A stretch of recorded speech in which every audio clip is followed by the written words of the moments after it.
Welcome to Total Recall. I'm Tom Scioli, author of Jack Kirby, The Epic Life of the King of Comics. And I'm Matt Zeoli. And you can follow me on Twitter at Tom Scioli or on Instagram at Tom_Scioli. You can follow me on Instagram at cinema_tomb. And you can follow the show at Total Recall Show on Twitter and on Instagram at Total_Recall_show. So today we're talking about Spider-Man. Specifically, the Sam Raimi, Tobey Maguire, Kirsten Dunst, Spider-Man movie from was it 2001? 2001, 2002. I think. And just it's a classic. It is. It's a classic. It's one of the earliest blockbuster superhero movies, would you say? Yeah, I mean, it was a long time since Superman. Yeah. And then it was even a long time since Batman. Yeah. And this was like kind of the next one. Big gap. And to me, it was like the first superhero movie that delivered on that kind of like Marvel Comics formula. There was never one that nailed it. Like even Superman, it was like, he had the Phantom Zone villains and stuff, but like, this is like the first one of those movies where like, the character is like, out of their depth, where it's, which was kind of like, that was the Marvel formula, was like, the character, like the superhero is actually an underdog, and that his villains are so much more, powerful than him, smarter than him, better, and he's just out of his depth and has to like put everything he's got in it to just keep his head above water, and then to have like the kind of like final fight where he's like just getting his ass kicked left and right, and then he like summons up that last like bit of reserve, like and hulks up. Yeah, exactly, and saves it. Like I'd never seen that in a superhero movie. Like I'd seen that in maybe like some kung fu movies, but never in a superhero movie. And it's like that is what comics were for decades, and so it was like so nice to find. It's like somebody finally did it, and it was Sam Raimi. This movie feels like it's still catching the vibrations from Batman.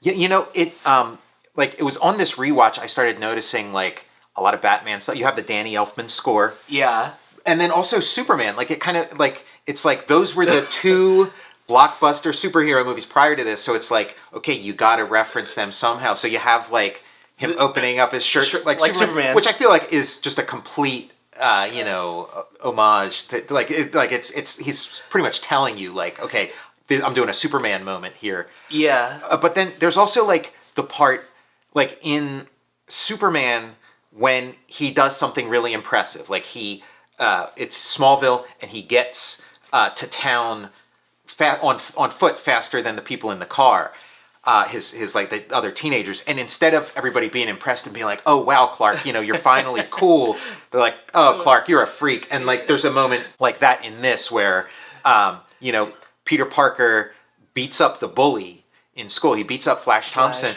And even then, he doesn't get any respect for it. It's still like, oh, you're a freak, you're such a weirdo, and it might even be the exact same line. Yeah, it has the Danny Elfman score, and it's very like similar to the Batman score almost. If you told me that like they reused numbers from the Batman score in this, I might believe you.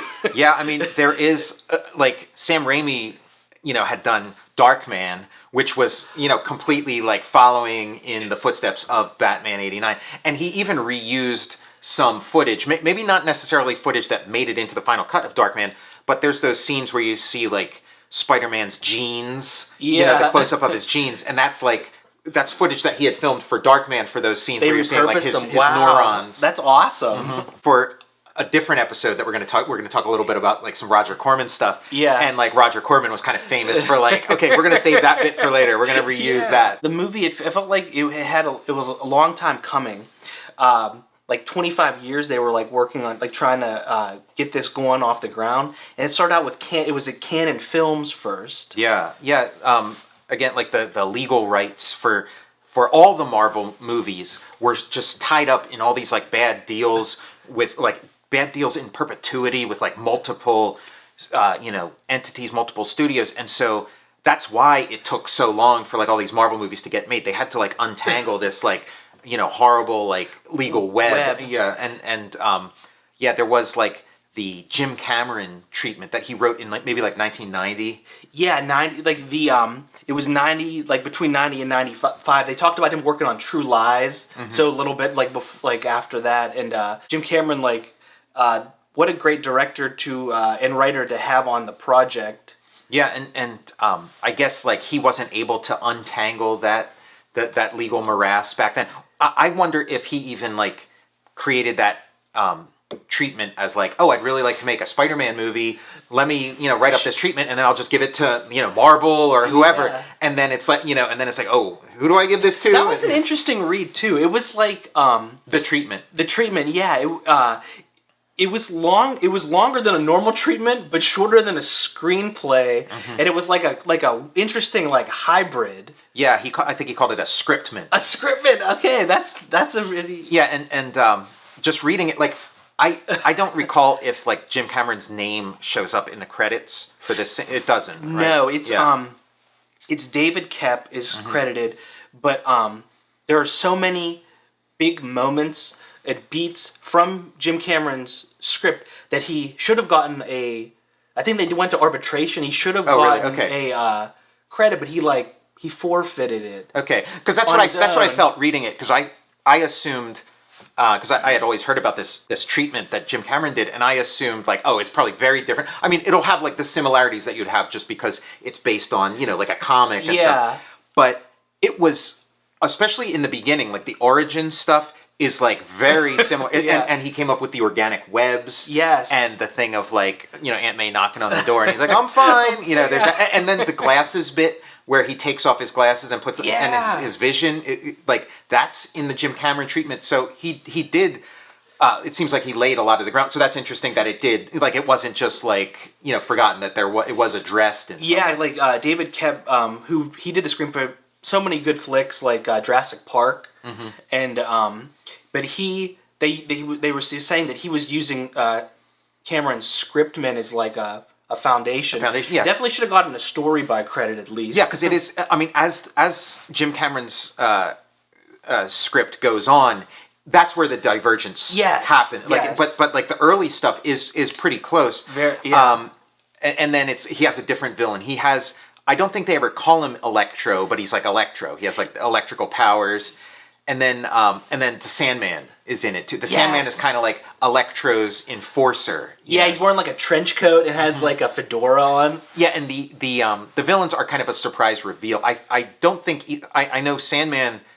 It isn't Sandman's like real name, from the Boyd comics or something. Yeah, it's like a different name. So I think maybe he gave them like different names from the comics so that.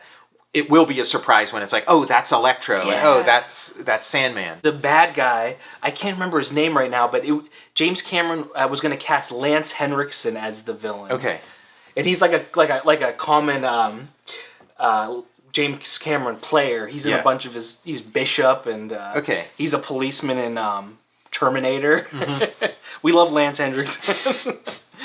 Yeah, it's like the Cameron version felt like kind of like a 90s or an 80s action movie where it's like where like the Sam Raimi one was like Sam Raimi really does the comic. Like he does a really faithful adaptation of the comic, where Cameron was kind of like, okay, how do we make this believable and realistic? Why is he doing this? Why is he doing that? Where with Sam Raimi it's like, okay, people understand Spider-Man, they get it.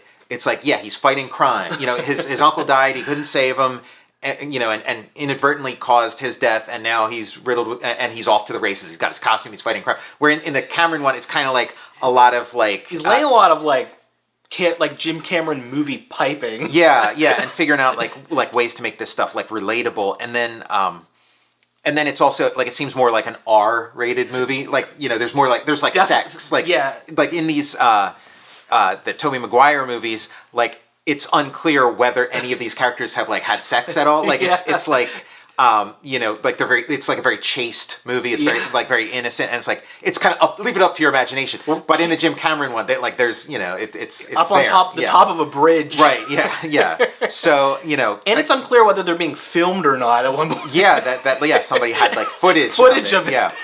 So just like two different visions, and the Sam Raimi one, I loved it. Like as a like it really was something I'd been waiting for. Was just like somebody to really do this stuff, do it justice, and it's fun, it's colorful, it's almost like a musical. Like it's got this huge cast and a lot of like big performances. Willem Dafoe as the Green Goblin. He just like chews up the scenery and like just like this cackling mustache twirling villain.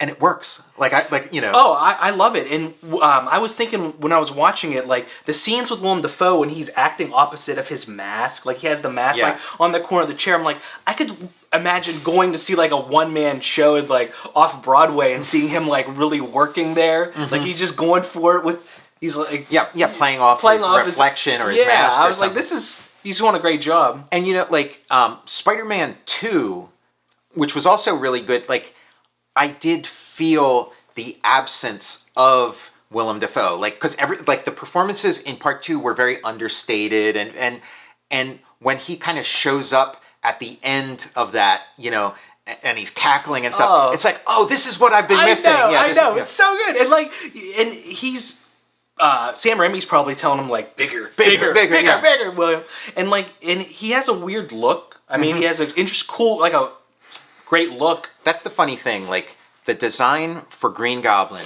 they came up with this kind of robot armor kind of thing with this face. But like if you look at the comics, Willem Dafoe's face is like exactly like Green Goblin's mask in the comics. He didn't need any effect. You just like paint him green.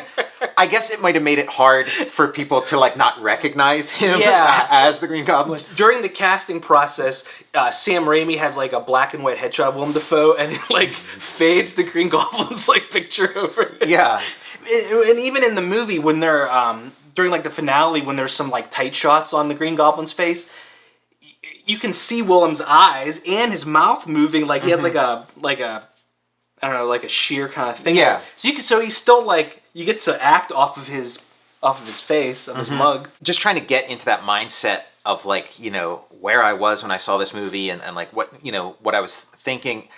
Like when they have the sort of like climactic battle and Mary Jane is like at the top of the bridge and stuff. It's like, if you've read the Spider-Man comics, you have like the death of Gwen Stacy, and up until this point, the movie's been like pretty faithful to the comics. It's almost like a condensed version of like 40 some issues of Spider-Man comics, and then it's like here's like a setup that's like very similar to the death of Gwen Stacy, and like Gwen Stacy like really died in the comic. It wasn't like a dream or anything, and it's this and watching the movie for the first time, I thought, oh, wow, like we're in uncharted territory because it's like, it's Mary Jane, but she's in the Gwen Stacy scenario. She might die. It felt like real jeopardy. Like I thought that was kind of smart to do that setup, because in these movies you do they're going to be okay, everything's, but it felt like real jeopardy because it had played out that way in the comics. That was smart of Sam Raimi to play on the emotions of comics fans. Like he said that he did know, he was familiar with the Spider-Man material. Yeah, he really, like from start to finish, it was like, because the Jim Cameron version, as much as it was like pulling from the comics, it felt weird reading it because he like left out the wrestling scene. I know. When I was reading through that, I was like, anytime now, I can't wait. Yeah. Wrestling scene, I'm interested. James Cameron. There's no Bones. Yeah, and that was like a choice. Like for Sam Raimi to put that wrestling scene in was a choice, because it's the Spider-Man origin story in the comic. It's one of the all-time great comics. It's a classic, and in there is wrestling. And, wrestling was, pretty hot in the 60s. Yeah. And so, Spider-Man, shows up and he's going to enter this like wrestling contest. And then it's like the early 2000s, and like wrestling is having its like third renaissance. Like the you got in the flick Macho Man Randy Savage playing Bones. bone saw. And then, of course, it wouldn't be a Sam Raimi flick without having Ted Raimi and Bruce Campbell running around in there. You got Bruce Campbell as the announcer. Yeah, and it was just like, oh wow, this origin is different from other superheroes, and it's organic, and it's fun, and then when Spider-Man wins the match and wants to collect his prize, and then the guy tells him, well, you won too fast, so no prize for you, and that's tough luck, or whatever the line is. He says, like, those are the breaks or whatever. And then the guy, the criminal steals the purse, like steals the money from the wrestling office. And then as he's running past, Spider-Man just lets him go. And then he like hits the he hits the guy with like his same line, like the guy who ripped him off. He says like the same line back to him. And it's like, it was this great moment. He like really does zing the guy, but then in that moment, just like the musical cues and stuff, it's clear that like it's a bitter, it's like a bitter. It's like, yeah, I got my revenge on you, but it still like didn't sit right. And then when it ends up leading to the death of his uncle, in the James Cameron's scriptment, that scene plays out very similar to the movie. Yes, he's not getting like he's like getting ripped off by his agent instead, instead of the wrestling guy. Like, like because Spider-Man hires like an agent to do his handle all his like public appearances and things, because he can't like sign a check with Spider-Man, which again is in the comic, but in this Jim Cameron version, he's depending on this like sort of shady agent to like sign all these checks for him, and the guy rips him off, and then that's what instead of it being like a wrestling promoter. Because in James Cameron's scriptment,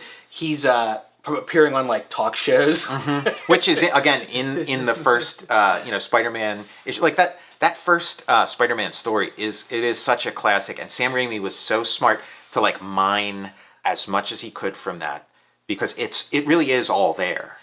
In the final showdown between Tobey Maguire and Willem Dafoe in the flick, there's moments right from that warehouse battle with the Green Goblin where like the Green Goblin controls his like little bat. Yeah, the death of Gwen Stacy. Yeah, and Parker senses it coming and he jumps out of the way and gets impaled on it. It's just like all this great like Marvel stuff, because I could see like an R-rated version of this, or like a Cameron version of this, where like Spider-Man really does get like revenge on Green Goblin and like really like kills him at the end or something. But it's like that Marvel formula where it's like he gets his revenge, but he still like maintains his like integrity as a hero, and like the Green Goblin's like foisted on his own petard or whatever the saying is. The guy in the movie, when the guy falls out the window, he had the early 2002 frosted tips. Like the robber was like very like Smash Mouth or something. Yeah, he looked like the bass player from Smash Mouth. Yeah, and again, that's another scene where it's like, Spider-Man, like, in the Jim Cameron version, maybe, like, Spider-Man would have pushed that guy out the window, but he, like, trips, The James Cameron one, you got Spider-Man's, like, dropping F-bombs, I think. I've read a couple, and then, you had him up on the Brooklyn Bridge. Very, that's a hard R, James Cameron. Yeah, it would have been interesting, to see that. You got J.K. Simmons as J. Jonah Jameson, and again, great he's, like, casting. Pulled straight out of the comic. It's big, the performance is big, and it just works. It's like this great ensemble, and he just like embodies that character. Spot on. And then watching the movie again, there's so many bit players that have gone on. Like, I think at the wrestling match, you got the ticket taker is like Octavia Spencer, I think Oscar. Yeah, that's right. Yeah, Oscar nominee or winner Octavia Spencer, and you got I think Elizabeth Banks maybe in there. And then Flash is played by Joe Manganiello, who from Pittsburgh. From Pittsburgh's own Joe Manganiello. Love you, Joe. He gets like the Steve Sanders Award for being a guy who looks like he's 30 but is in high school. Well, yeah, when I watched it this time, I recognized Joe Manganiello. I got so excited to see him in there. I called him Joe Mantegna. Okay, that would be a different. Yeah, he's too old for high school also. It's like, oh my God, it's Joe Mantegna. I meant Manganiello. I don't think he would have been in high school for the Jim Cameron version either. Jim Cameron version, they're like, we have the in Variety, they announced the casting, and it's like Flash, played by Joe Mantegna, coming off, he's probably like a gangster number 2 in like a mafia movie or whatever. Now, you got Kirsten Dunst playing Mary Jane, and like the arc of this series is kind of interesting. Like, again, because of like familiarity with the comic, it kind of like leads you towards certain things you think you're going to see. So I assumed like, oh, okay, it's going to be a trilogy, like most of these kind of things are, and it's going to end with the wedding of Peter Parker and Mary Jane, just like in the comics, they get married, and get like it doesn't go there. Great casting. Kirsten Dunst, great actor, and you got James Franco. Yeah, James Franco. One of his early roles. And James Franco like auditioned to be Peter Parker. Which I didn't know that. Yeah, he could have been a very credible Peter Parker. Definitely could have. Like, of all the Spider-Men, Tobey Maguire is, I would say, if I had to rank the like this one and beyond, my favorite might be, I think it's Tom Holland. Really? Okay, yeah, Tom Holland is like, doing a great job. And somebody pointed out that like Tom Holland looks exactly like young Stan Lee. Which is kind of interesting if you like compare the photos, like teenage Stan Lee and Tom Holland. So it is like interesting casting. I mean, I liked all of them. I liked the guy in the '70s, forget his name, but like Tobey Maguire is still, like, for me, is like kind of the top one. Like he really captured like the like dorkiness and weirdness and oddness of Spider-Man, but then he also could like kind of like Peter Parker, of like nerdy Peter Parker, but then could also kind of like grow into the sort of like, more confident. He like takes his shirt off and he's like ripped like halfway through. He's yoked. Like I think having that oddball quality is important, and it's like the early Spider-Man comics, like the Steve Ditko Spider-Man comics. He is kind of like a Clark Kent. He is kind of like a nerd, and he doesn't quite fit in, and over the course of Spider-Man's history, that kind of got forgotten. So, like, you have the Ditko comics, where Spider-Man's like this kind of like gangly dork, and he kind of has like the physicality of like a spider. As the comic goes on and John Romita takes over on the art, he starts to look more like a classic superhero. And so those aspects of Spider-Man are like kind of easy to forget when it comes time to make the movie. But it's like, again, Raimi was going to the classic formula, and so it's like, okay, we need somebody who's kind of like left of center, If all three of those guys, I would like Andrew Garfield. I think he might be like technically like the best actor, but like Tom Holland, I like his casting. He was like a little younger. I like how he was. He's like 24 now, so he was probably like 22 when he was in the first. Yeah, one. I think all of them kind of work that way too, because like Spider-Man in the Marvel pantheon was also like, he was like the kid of the superheroes. So he was like younger than, Iron Man, Captain America, all those. And then he kind of like looked at those people as like, okay, they're legitimate superheroes, and I'm just some kid who's just faking my way through this. And like that's like an important element of Spider-Man too. And again, they didn't, with the Tobey Maguire, they didn't get into like an extended universe, so he didn't get to meet, Doctor Strange or Captain America or something. But like, I feel like Tobey Maguire could have played that, sort of like the naive kid, and then Tom Holland actually gets to do that. I think that Andrew Garfield's Spider-Man movies get like glossed over.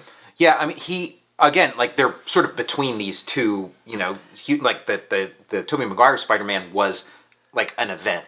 And then the having it part of the Tom Holland ones, where it's like part of this like extended Marvel universe, is also kind of a big thing. So it's like, it's kind of a weird placement. I mean, I thought Andrew Garfield, like he nailed it in his performance. Again, he had, like an offbeat quality, but could also pull it off. Emma Stone as Gwen Stacy, I thought she was great. I thought their chemistry was terrific. Great chemistry. I just, like, I wasn't a fan of like the movie. Like I like the poor performances, I like the actors, I like some of the special effects, but like the movie, like, again, it's like, it's hard coming off of the Sam Raimi ones, where it's like big, this bustling world, this like universe full of all these like larger than life characters, and then to go into sort of like a very quiet, like they're the high school that they went to in that like middle set of Spider-Man movies it felt deserted. It felt like it was just like Gwen and Peter, and like, where is everybody? Like, it just felt like a deserted kind of, like, it didn't. Again, it's like it's tough to. Like those movies were relatively recent, prior to that second, wave. And then just like the Sam Raimi Spider-Man, it's like you have Superman, you have Batman, and it was nice that, and Spider-Man felt like another type of movie. Yeah, a different type of movie, a different type of character. Yeah, it was just it was like a breath of not a breath of fresh air, but just like it was nice, like to see, like to get something. Well, you had like the action and the fisticuffs. Like there wasn't enough action and fisticuffs in the Superman and Batman movies. Superman's way too powerful. And to like really mix it up, and like the Batman thing, it's like Joker wasn't enough of like a physical opponent, where like the Marvel formula is like you're gonna see like ongoing rooftop battles, you're gonna and then just that whole the whole Spider-Man gimmick, like the costume, and then the whole like the physicality and like the webs and the swinging, like that kind of like locomotion just lends itself. Yeah, it's really cinematic. It's just really cool, and like special effects were at a point where you could do the volume of stuff. Yeah, that's a good point. Like I haven't watched it for a while, so rewatching it, shot in like 2001, 2002. A lot of practical special effects. Yeah, it does set it apart. Effects. Yeah, I like that. Just seeing like, I know that the Green Goblin's glider's up on like a crane, like fighting with them, and that's clearly like a styrofoam like like railing or whatever. But it is nice that I think they used the CGI when they had to as like a tool and use practical effects pretty well in Spider-Man. Yeah, I agree. Yeah, and Sam Raimi was like an offbeat choice, but what a great choice. And he does bring those 10,000 hours of practical effects and like the Evil Dead stuff. Like it's just like the perfect practice. Yeah, and with Batman, there was this movie has a little bit of Batman splatter on it. You got like the balloons, like the giant parade. Yeah, the parade. Yeah, and the Green Goblin is kind of like a cackling. You got Danny Elfman, like the Mary Jane, Harry Osborn, Peter Parker, like love triangle is like straight out of the comics too. Like it was super interesting, and like it was nice to see them. We have so many great actors. Like Sam Raimi gave them enough. Scenes like the Thanksgiving. The Thanksgiving scene's one I think of. I think of all the time. It seems like that would be a scene that would be like a favorite of the actors because they're all there together. It's all like performance based. It's not it's not dependent on any kind of like explosion or gimmick or something. Yeah, and that makes me think of Aunt May. Again, just like J. Jonah Jameson, it's like perfect casting. It's like straight out of the comic and just great. They couldn't have cast this movie better. Even the bit players. There's Jameson's secretary, Betty Brant, and like in the comics, Peter has like a whole romantic subplot that goes on for years and years of him with Betty Brant. And so then in the movie, it's like you go in there with that knowledge of it, and then he meets Betty Brant. And he like introduces himself to her, and she just like doesn't say anything. She just kind of like stonewalls him, and like doesn't like he tries to get a conversation going, and then it goes nowhere. And then we get to like Spider-Man 2, and then it's like they had a whole story together between these movies, and now it's like it had happened like between the movies. Speaking of Spider-Man 2. They mentioned in this one, Kurt Connors, the Lizard. Yeah. Do we see? I know he's played by Dylan Baker, great character actor Dylan Baker, in the second one, I believe. Yeah, in the second one, he might even show up in the third one again. I forget. Yeah. But that was like another thing that's like teased. They teased Doctor Strange. You feel like, oh, Doctor Strange is going to show up in one of these, like another Steve Ditko, Stan Lee character. They tease a lot of stuff. Kurt Connors is like an interesting one to bring up because like the Lizard, like in the second movie. Dr. Octopus, like he's played very by Alfred Molina. Great performance, gosh. great casting, casting again. He's like plays it very differently than what's in the comics. It's written differently. He plays it differently because in the comics, the Dr. Octopus is another kind of like larger than life, cackling, super like just like huge asshole, just like where Alfred Molina is like this very sympathetic villain, which again, I think back-to-back movies, you couldn't have like a larger-than-life cackling Green Goblin and then a larger-than-life cackling Dr. Octopus. Like you had to kind of go into a different gear. You just had to. But it's like Alfred Molina's character, as it was written, felt more like Dr. Connor's, like the Lizard, because the Lizard in the comics was this sort of sympathetic villain. It was, like a werewolf or something. Like he didn't want to be a lizard, but he keeps, he created this lizard serum to like replace his arm that he lost. But it happened to, turns him into this monster, and like he wants to be free of this curse, and he's trying to get free of this curse, and like you really feel for him. Like that fits that character like way more than Dr. Octopus. The Alfred Molina, underrated actor. Yeah, I mean, I feel like when Spider-Man 2 came out, he kind of did get his due. Like, it was kind of like, you started seeing, like, this Alfred Molina retrospective, and that's where I realized, like, oh, wow, he was in this going back to, like, Raiders of the Lost Ark. Just like, he got his, that was, like, his moment, Same with, like, I think in the third one, Thomas Hayden Church is the Sandman. Yeah, the third one, I love the first one.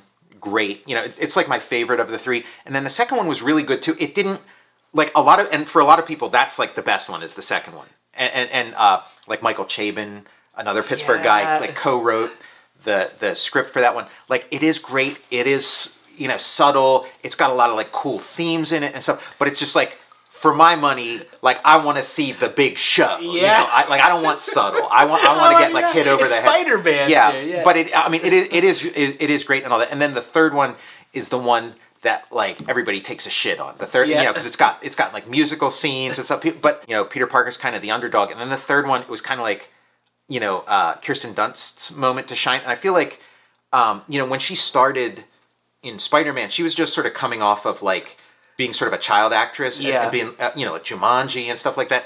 And there's a lot of like tics and things that you accumulate as like a child actor that do not work, when you're playing adult roles. And so like you kind of have to go through, you have to like kind of lose those habits and like gain new things. So I felt like in the first one, she still had some of those like child actor kind of habits. But by the third one, she was like all-time great. Yeah, and the script really called for it and really took advantage of that. Like she was in the third one, she was the one going through a lot of like turmoil, and she was kind of like the central character who had like choices to make and things. So like I feel like it was really great. I'm revisiting the third one. I had saw it on video right when it came, like when it was first released on video. Mm-hmm. I didn't see it in the theater, but I saw Spider-Man 1 and 2 in the theater. Yeah, I mean, I love that third one. And it's almost like two movies. Like, in it, you have sort of like the Sandman section, and it's like just phenomenal. And then you have the Venom section, and that one is like the one where it like, it doesn't quite hold up to the Sandman section. It's to me, it still works. It's still great. Topher Grace. And like, kind of famously, Sam Raimi had Venom as the villain, kind of against his not against his will, but like, it was kind of foisted on him. He wanted the Vulture. He wanted Ben Kingsley as the Vulture, which again, the Vulture, like if you know the comics, is this like classic character, but Venom was hugely popular much later. He was like after Sam Raimi's time. Sam Raimi wasn't reading Spider-Man comics by the time Venom showed up, but like he was a huge character, very important to like our age group, and it just made so much sense to have it be Venom. He just, like, for whatever reason, Sam Raimi couldn't muster like the love that he would need to muster for this character to really do it right. One of Jim Cameron's drafts of the script, he was toying with Arnold Schwarzenegger as Dr. Octopus. Yeah, I mean, hey. I'm all about that. Yeah, especially like those glasses and stuff. I could see it, yeah. He did get his superhero moment as Mr. Freeze. Mr. Freeze, yes. Yeah, again, something we'll have to visit. We'll have to visit in one of these episodes. I can't wait. Yeah, a George Clooney Batman episode. First one was kind of like, yeah, revenge. And of course you got all the like, great power comes great responsibility, blah, blah, blah. But it was like, yeah, revenge. Like, I hate you and now I'm going to kick your ass. And then he does. And like, that's really fun and stuff. The third one was about forgiveness and like letting go of, this like desire for revenge and moving. Like, it's not like the slam bang satisfying ending that like an audience is looking for from a superhero movie, but it is like a really good theme, like a really good lesson, like a really and like a really interesting and like really good way to sort of like end like a trilogy and to have it sort of kind of like the ending. It's like it's like a feeling of peace is restored, but again, it doesn't have the big wedding. It's like that you were maybe expecting. I don't know if they thought there was going to be like a Spider-Man 4 maybe with the same crew and they didn't want to. Also, like the wedding, like I started reading Spider-Man comics right after the wedding happened in the comics. So like one of the first Spider-Man comics I ever bought was like, it was like this like villain ripping, he's holding the comic where Spider-Man and Mary Jane get married, and he's like ripping it in half. So that was where I never read the issue where Spider-Man gets married or anything. So it was just like, okay, yes, Spider-Man's married now, and this is like how the story goes and how it has to go. And then Spider-Man was like married for like, most of my, my understanding of the Spider-Man comics, like he's a married guy. And then I've come to realize in the intervening years that like, that was like a very arbitrary thing that was kind of like forced on the comic. Like, okay, Stan Lee was doing the Spider-Man comic strip for newspapers. Okay. And a very common thing that they would do in comic strips to like boost up, interest in the comic strip is like, let's get the characters married. So Mary Jane and Peter got married not as some sort of like organic development, but as like, okay, here's the time for this gimmick. Yeah, ratings booster. And then with the comic book, it's like, okay, well, we can't have married Spider-Man in the newspaper and have single Spider-Man in the paper. So it's like, we got to make this happen. And it wasn't like the storyline in the Spider-Man comic was not going that way. It was like, okay, now we have to make that happen. And so just recently, just in preparation for this episode, I like got this collection of like the Spider-Man wedding. Oh yeah, you were showing me. Yeah, it's like the Spider-Man wedding album. And so it's like the story. And so I got to read like the issues leading up to the wedding and then the wedding itself. And they're terrible. They're like so rotten and bad. And again, I had it in my head as like, okay, it must be this great storyline. And it's like, it's awful. It's like just horrible. And then it's also got like the Spider-Man comic strip in the back of the wedding. And that's like a little better because it's comic strips. It's already cheesy to begin with. Oh, yeah. Like the Spider-Man comic, if you read like the whole series, it's a pretty cool comic for like decades and decades. And then hits this weird patch with the wedding where the comic strip is like, it's cheesy, but it's fun cheese. But so it's like, okay, you have this like really crappy story that leads to a wedding. And then Marvel is like saddled with this character who's supposed to be the young superhero is now the oldest superhero because he's the only one who's married. Captain America, all these like he's Spider-Man's the only guy who's like, oh yeah, I gotta go, huh? My wife's waiting for me. I gotta go home. And it's like, okay, so he's not the kid anymore, looking at all these older superheroes. Now he's the old guy. And then years and years later, they're like, how do we get Spider-Man out of this fucking marriage? And it's like, well, we can't have him get divorced because then it's like, hey kids, Spider-Man, this guy, he just got a divorce, and maybe your mommy and daddy are gonna get a divorce. It's like Spider-Man can't save or help you when you're getting robbed. He's signing his divorce papers. Yeah, it was. So then they came up with this like magic. It was like a magic. It was like he signs a deal with the devil to get him, to make his marriage like get like erased from like the time-space continuum. All this stuff that's like so foreign to Spider-Man. Spider-Man who's this like very like relatable street level character grounded in reality. Yeah. And it's like then this like huge part of his story involves like the devil and and all like stuff straight out of like a 1950s Superman comic. Like all this stuff that like Marvel is like, prides itself on not being. It's like and so it's like, okay, I guess that's why they didn't get married in the movie, because apparently the wedding isn't this like essential part of the Spider-Man mythos that I had thought it was. It's like an extended gimmick. Yeah. It's like a gimmick on top of a gimmick on top of a gimmick. And like in DC Comics, they recently had and then they had they saw how much buzz Spider-Man got from getting married. So then it's like, okay, Superman's going to get married too. So Superman got married to Lois Lane, and like he still is to this day, like married to Lois Lane.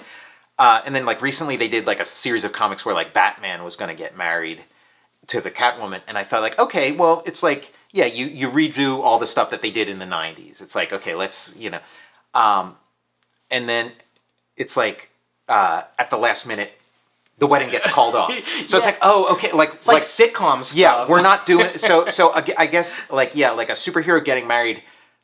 Comics has decided that's bad, and we're just not going to ever see that again. And in the James Cameron one, like he comes up with the organic web shooters, which is a deviation from the comics, but I think is a good one. Like, it's really cool. Like a little like thorn thing comes out of his wrist. Yeah, and like it just, and when you're making a movie, like, are you going to have a whole other set of scenes where he's like, oh, I'm going to build this like super state of the art web spinning device that like, Dow Chemical or whatever hasn't developed one of these yet, but I, in my he's like bedroom a teen that has having trouble communicating with his aunt and uncle, yet he's still gonna fashion like the web shooters. Yeah, this like amazing machine, but like the way that Cameron deals with it is kind of interesting too, because okay, he's got the organic shooter and he plays it up as like, it becomes like body horror, where like the reason in the Jim Cameron version why he adopts a secret identity and kind of guards it and doesn't want anybody to find out is because he's so ashamed of this like weird freakish goo that shoots out of his wrist. Because in the finale, which takes place up on top of the World Trade Center, Carlton Strand rips off Peter's wrist. He has like coverings over his... because like those classic Spider-Man wrist, like the web shooter that's made out of like almost like watch band material, metal or whatever, which is in the comics. It's in the Jim Cameron script, but it's like he creates this thing that looks like a mechanism so that people don't know that he actually is shooting this stuff out of his body. And he's like, look, he's like trying to make him ashamed, showing it to Mary Jane. Yeah, that like, look, he doesn't really have like a web shooter mechanism. He has it coming out of his wrist. Pretty cool finale in the Jim Cameron one. They're up on the World Trade Center, and like Carlton Strand is melting like the antenna, that it falls between the buildings, like that Philippe Petit, the guy that walked between them. It just made me think of him walking between on his high wire, and they're like fighting on that. Mm-hmm. Yeah, the Jim Cameron one. I'm really happy with what we got in the Sam Raimi version. Be interesting to see what Cameron would have, because of course it wouldn't have been just like this like strict translation of that treatment. He would have refined it and figured out different things. Sandman gets turned to glass. Mm-hmm. Yeah, Sandman was really great, and was like a highlight of the series, and like a highlight of that third movie. Again, like I'm a huge fan of that. I'm a huge fan of the whole series. The third one is probably like the weakest to me, just because the first two were so excellent. Yeah. But I still love the third one. Like Harry, another thing that as like a fan of the comic I was looking forward to is in the comics, Harry Osborn, Norman's son, becomes the Hobgoblin. So he's like this next generation of the Green Goblin, and he's got like this orange and purple outfit and stuff, and like it was like, I can't wait to see that. Like, what's that going to be like? Is it going to be like the mechanized one? Is he going to have like a different suit? A cool suit. Is it going to be closer to the comics? Like maybe this is the time where you trot out like the classic look. It'd be sweet if he had actual like the pumpkins. Yeah, well, because what ends up happening is it's like very disappointing. Like he comes up with this sort of like, oh, I'm like the snowboarder version. Yeah. And so he's dressed all in black, and it's like not superhero-y or super villainy at all. It's like, and then it's also like, so this like big fight scene that you're like waiting for through 3 movies, because it's like if he ever finds out that he thinks Spider-Man killed his father, and if he ever finds out that Peter Parker's Spider-Man, it's going to be on, and it's going to be bad. and it's like all building, and then you get this like fight scene, and it's at night. It's in the dark. He's wearing a dark outfit. It's like, I wanted to see this like bright orange, guy fighting. They're like, Spider-Man. dress him in a ninja suit, and we're doing a night shoot as well. And I think that Spider-Man wasn't even in his Spider-Man outfit when he was fighting. Like, I think he was in like just like he was regular Peter Parker having his fight. They're like, there's nothing on screen right now. Yeah. So it is like, you're waiting for this great payoff, and it doesn't quite come. Again, like, I thought that movie worked. When I saw it in the theater, it was like you could tell that like the audience was not into it. You're picking up the vibes. I was picking up the vibe. There was like some heckling and stuff. And again, it's like the musical part where he's like, 5, 6, 7, 8, all that kind of stuff. Like, I was on board. I like that kind of goofy stuff. But people were like, oh no, like this is not what I came to a Spider-Man movie for. And it was kind of similar to like when I saw The Last Jedi. When I saw The Last Jedi, I saw it like opening night. Yeah. And I loved it. I thought it was great. But I could tell like the room was not into the vibrations. Yeah, and when the lights came up, it was like a lot of angry, Yeah, like I'm like, seeing Yoda, I'm like tearing up. Yeah. Like, this is great. And then like I wasn't picking up those unfriendly it felt like the same kind of energy I had at Spider-Man 3. Like the room was just not into it, even though I was. Still to this day, the biggest crowd cheer I've ever heard in the theater was when Yoda started fighting Count Dooku in the second prequel movie, and that's still that pop hasn't been duplicated in anything yet. That was a highlight of the prequels. I was like, is this happening right? Like I mean, not up on the screen, like the crowd. Yeah. Like, more pop than like a Steeler game. We got the upside down kiss, which was not in the. I was expecting to see that in the Cameron treatment. It was not. This is probably the iconic moment of that series. Yeah, and in superhero movies. Yeah, in superhero movies. Yeah, and it is like the closest. Like again, we talk about how chaste and sort of like virginal. These movies are like, this is like the closest it came to something kind of like, ooh. Yeah. Yeah, what's going on? Titillation. Or whatever. Yeah. The Sam Raimi Spider-Man movies, they're classics. I love them. Yeah, I love them. Happy to revisit them. This scene in the back, like, there it is right there. Yeah, the big moment. And it is funny how like that became iconic, and then they like reference it in the later movies where she's like going to get married to Jonah Jameson's son, and then she's making him like sit upside down on the couch. And it was like not Rear Window, it was like Vertigo. Like she's trying to make this guy into Spider-Man. You may now kiss the bride, and then he like slips down from the ceiling. So like we have this great, classic superhero trilogy. I think it's like the first superhero trilogy that like, it like where like the three movies kind of hold together. There is like usually the third one is like a massive turd, and sometimes it's the second one. Like this is the first time where like the third one, for all its flaws, it's still like you still get a lot of action. It's still fun. There's interesting bits. It still works. It's a capper. Yeah. So this is like the first one that did it, and then like we're still getting Spider-Man movies. Yes. And it's just been this like, great tradition built on this like very strong foundation. With the Marvel Cinematic Universe, we're probably going to get see a lot more of Spider-Man. Yeah. Tom Holland Spider-Man. Yeah, and this Marvel Cinematic Universe, like they've kind of gone off the map to such a strong degree of what is in the comics that it feels like really anything could happen. I can't wait to see more of Tom Holland. I'm a fan. What was the last one? Was it Far From Home? Yeah, I forget. They all have home. It's like Home Alone, Home Alone. Home on the Range. Home Alone 4. Yes. Spider-Man Alone. Yeah. Oh, and I mean, how could we do like a Spider-Man episode without talking about Into the Spider-Verse? What a great entry in the Spider-Man. I mean, kind of like ties everything together and turns it into like an epic with like this huge, and there's like a Spider-Man for everybody. Yeah. The movie, it felt enormous, like some huge scenes, set pieces. Thematically works, like it has like real heart and just like hits all these. I was crying during it, like unexpected. Like I'm like, it's Into the Spider-Verse. Yeah, and then like it's a cartoon. It's a cartoon. What's the worst that could happen? Yeah, and then I'm like choked up and sobbing. Yeah, it just and you get you get like all the action and all the stuff you want to see, but then you get this, and it takes you on like a trip like you weren't expecting. Yeah, interesting animation stylings throughout. Yeah, and I'm looking forward to like the next installment of that, and like maybe that might be worth. You were vibing on or mentioning this. Was it Spider Pig? Yeah, a Spider Ham. Spider Ham. Yeah, more Spider Ham. This scene here. This is another one where it's like.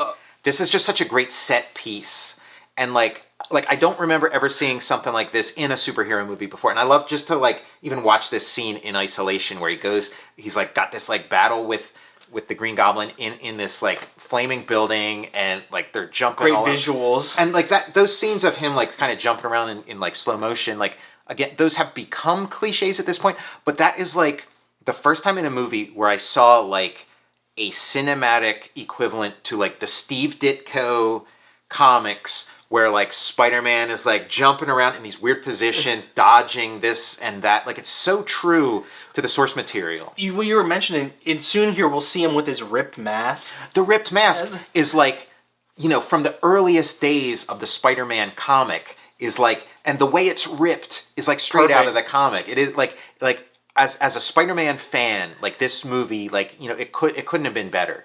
And it's like the rips are so great where like half his mask is there, and then it's like it's the sort of thing that like filmmakers want for their superhero. They don't want to just have a guy with his face covered up, but like so it's like the marriage of like what's in the comic and what's in the film. You get to see like the actor like emote. Yeah, like we were mentioning the Green Goblin.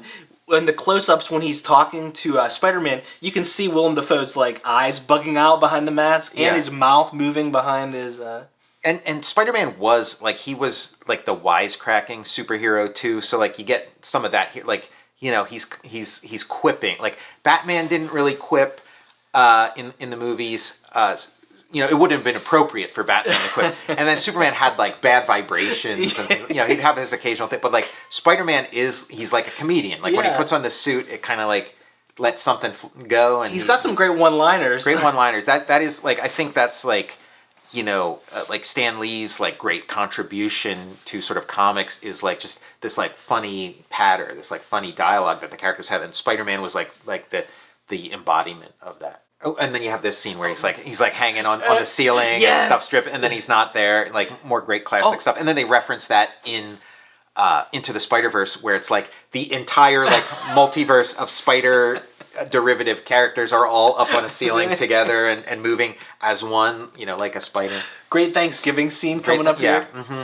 Great, like smacking him on the hand, and he's got a knife, and he's seething, and he puts it all together that Spider-Man is Spider-Man saying he got hit by a bike or knocked to the ground by a bike messenger. Mm-hmm. right where the Green Goblin cut him. Yeah, just it's a classic. How do you put into words this like great body of work by a tremendous cast and crew, and then like a great director? It's what can you say? We love it. Sam Raimi, Spider-Man. If you ever want to do more Spider-Man movies, we're in line. This makes me want to revisit all those old Spider-Man comics. Yeah. The decades worth of comics. Spider-Man 3 streaming on Prime. So gonna revisit that within the next 24 hours. Yeah, give it another chance. Look at it with new eyes. I mean, I like. I mean, it's got. It's 100 times better than all the superhero movies I grew up with, prior to like to Spider. Like this was the beginning of an era. This first Spider-Man movie. It's like, okay, now they're doing superhero movies right. We could have gotten a canon Tom Cruise as Spider-Man. Yeah, there are a lot of ways Spider-Man. Maybe Chip Goodman selling the rights to the movie rights to the entire Marvel universe for $39 in perpetuity. Maybe that was the best thing that ever happened, because maybe we did get spared a lot of like really bad Spider-Man movies, and then like we finally get this golden age that we've like lived through for the past 20 years. I love this trilogy, and I'm glad we got to feature it on Total Recall. Yeah, I'm glad we got to talk about it. So you've been watching Total Recall. I'm Tom Scioli, author of Jack Kirby, The Epic Life of the King of Comics. I'm Matt Zeoli. You can follow me on Twitter at Tom Scioli or on Instagram at Tom_Scioli. You can follow me on Instagram at cinema_tomb. And you can follow the show on Twitter at Total Recall Show, or on Instagram at total_recall_show. And our episode is filmed by Brian Naja, and you can check out his website, addspice.net. We'll see you later.